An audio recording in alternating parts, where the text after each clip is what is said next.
Hi, my name is Owen Wolf. I'm a partner at Seifert Shaw's Intellectual Property Group, and I'm here today with Lauren Leipold, who is also a partner at Seifert's Intellectual Property Group and is a co-editor of the Gadgets, Gigabytes, and Goodwill blog. Lauren, how are you? Doing great. How are you, Owen? Not too bad. Are you ready to talk about AI and copyright infringement? I sure am. All right, let's do it. We've been tracking and writing about a couple of copyright infringement cases that have been brought against companies that put out generative AI products. Can you tell our viewers what the cases are about?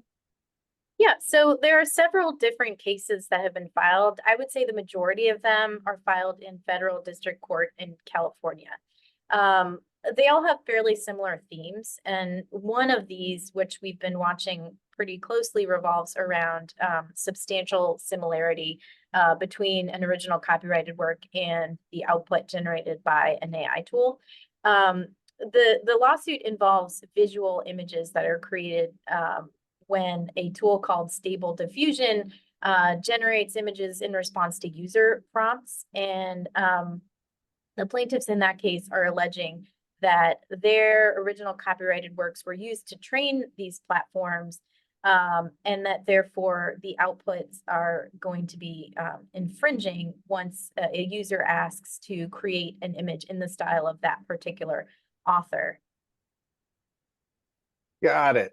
And as I understand it, Stability AI and the other defendants basically argued in response that the images that the AI program is generating, they're not copies of the plaintiff's works, and they're not even substantially similar to the plaintiff's works, so there couldn't be any infringement. Is that basically right? That's right. And that's why this lawsuit and these other similar suits have been so interesting to watch unfold, because the plaintiffs are alleging basically that the output doesn't necessarily need to be substantially similar to the original copyrighted work because of the fact that the AI platforms directly copied those works and using them as training materials in the first place. Got it. So what did the judge have to say about all that? So the judge issued a decision last fall, agreeing with the defendants that there has to be some allegation that the output is substantially similar to that original copyrighted material. But the judge did give the plaintiffs a chance to amend their complaint, and they have filed an amended complaint. The amended pleading adds some additional plaintiffs and also adds some specific allegations with specific images actually inserted into the pleading that show what the plaintiffs say are substantially similar outputs generated by the AI tool. So it's going to be interesting to see, because having looked at some of these images, they do look quite similar, but we don't know how the judge is going to treat this amended pleading. Right, right. Yeah, absolutely.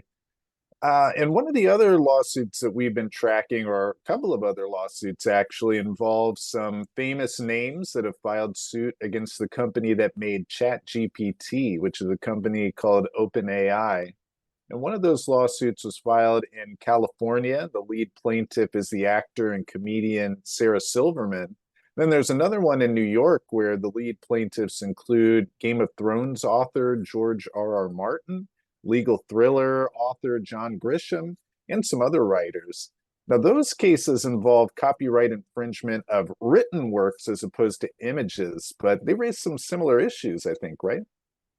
Yeah, that's right. And we've seen that play out in some of the pleadings so far.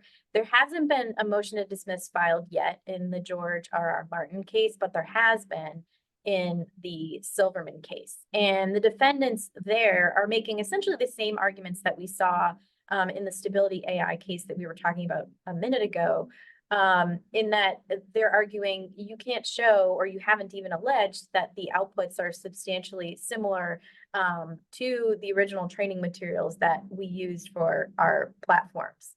The judge in the Silverman case, just like in that Stability AI case, agreed with the defendants and said, you have to at least allege that there's substantial similarity. Got it. And it seems to me like that might be a little bit tougher for the authors just because the written word is different than images. And it's harder to do a side-by-side comparison, and I don't think ChatGPT spits out an entire book verbatim. So what are the authors doing in response to the judge's ruling? So we've seen two main themes in the author's arguments. The first is that ChatGPT, although it isn't creating duplicates of the original works, it's creating summaries of the original works that are essentially detailed enough, plaintiffs say, to equate to an unauthorized abridged version of those books, essentially, and that's copyright infringement.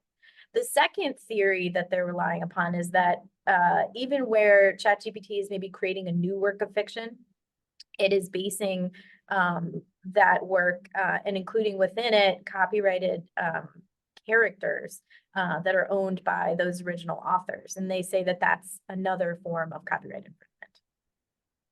Yeah, it's really interesting. So, are there any particular aspects of these litigations that you think folks in the intellectual property space should keep a close eye on or should focus on? Yeah, I think number one, what's going to be extremely interesting is how these courts deal with the fair use defense.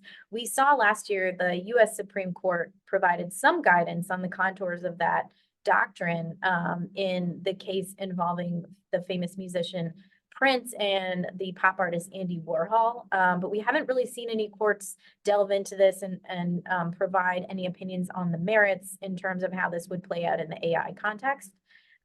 So we're looking forward to seeing what happens there.